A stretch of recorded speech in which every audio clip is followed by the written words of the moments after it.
Hé, regardez qui est là. Salut. Tu devrais pas être à l'école. Il a été suspendu pour mauvaise conduite. Eh ben, dis donc, ça en a mis du temps. À ton âge, je m'étais déjà fait arrêter 2 fois. Charlie, arrête. Mais jamais été condamné. Charlie, j'ai eu une très mauvaise journée. J'ai dû fermer le cabinet et annuler tous mes rendez-vous pour pouvoir aller le chercher. Mon Dieu, c'est terrible. Tiens, j'ai de nouveaux jeux vidéo. Tu veux jouer avec moi? Ouais. Est-ce que tu as oublié que tu es puni? Non, mais c'est pas une raison pour punir oncle Charlie.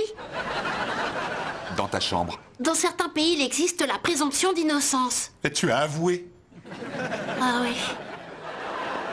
Et ce n'est pas dans certains pays, c'est dans celui-ci, petit génie.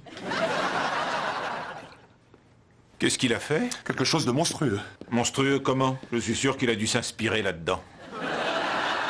Apparemment, il y a une petite fille dans la classe qui s'appelle Lola Schmidt. Et elle a des attributs déjà très développés par rapport aux filles de son âge. Et Jake s'est amusé à faire son portrait, l'a fait passer à toute la classe. Lolo Schmidt.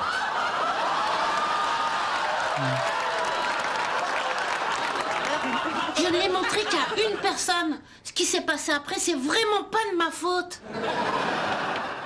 Jack, il ne fallait pas signer.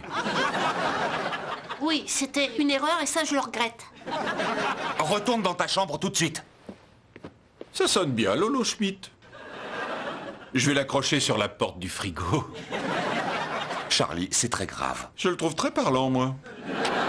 La fille est rentrée en larmes chez elle. La mère s'est plainte à la directrice et Jake peut être renvoyé. Pour un dessin d'enfant? C'est considéré comme du harcèlement sexuel. Le règlement de l'école est très strict sur ce point. Ah, je regrette l'époque où on allait tripoter les filles dans leur vestiaire en faisant semblant d'être aveugle. Tu as vraiment fait ça? C'est horrible. Ce qui était horrible, c'était de voler son chien à un enfant aveugle. Bah, heureusement que les temps ont changé, que maintenant, tu peux regarder des films cochons à la maison. C'est quoi des films cochons? Ferme ta porte, je vais venir te parler dans 2 minutes. Oh là, ne sois pas trop dur avec lui, il ne comprend pas ce qu'il a fait de mal.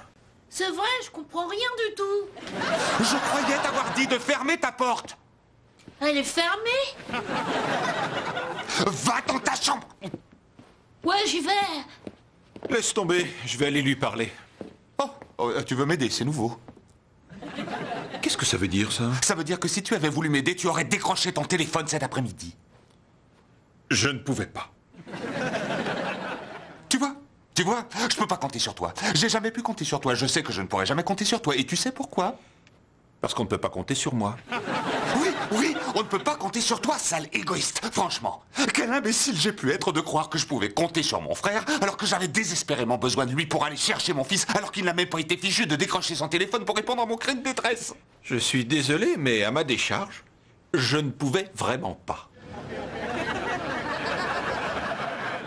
D'accord, tu as raison, je reconnais, j'aurais dû décrocher le téléphone. Bon, oublie. Ce qui est fait est fait. C'est pas la peine de rabâcher. Merci. Je dois accepter le fait que je ne peux compter sur personne. Surtout pas sur une personne immature et narcissique qui pense que le soleil se lève au niveau de son nombril et se couche au niveau de son cul et qui ne s'intéresse qu'à ce qu'il y a à mi-chemin entre les deux. Je ne veux pas te contrarier, mais je crois bien que tu rabâches. Ton cas est vraiment désespéré. Oh, s'il te plaît, Alan, je me suis excusé, donne-moi une deuxième chance. Pourquoi faire? Pour me décevoir à nouveau? Dis-moi ce que je dois faire, demande-moi n'importe quoi. Bon, d'accord, très bien. Demain, je dois aller parler à la directrice de Jack pour éviter qu'elle le renvoie. Tu veux que je vienne avec toi? Je viens. Tu peux compter sur moi. Non, ma réceptionniste est en arrêt maladie et j'ai besoin de quelqu'un pour prendre les appels pendant mon absence. À ton cabinet? Oui. À l'autre bout de Los Angeles? Oui. Toute la journée? Oui. Oh, demain, ça tombe vraiment très mal. Bon, d'accord. À quelle heure veux-tu? Le cabinet ouvre à 8 heures. Du matin? Non, du soir. C'est pas la peine d'être caustique, je ne veux pas être en retard, c'est tout. Bien. Alors on part à 7 heures. Du matin?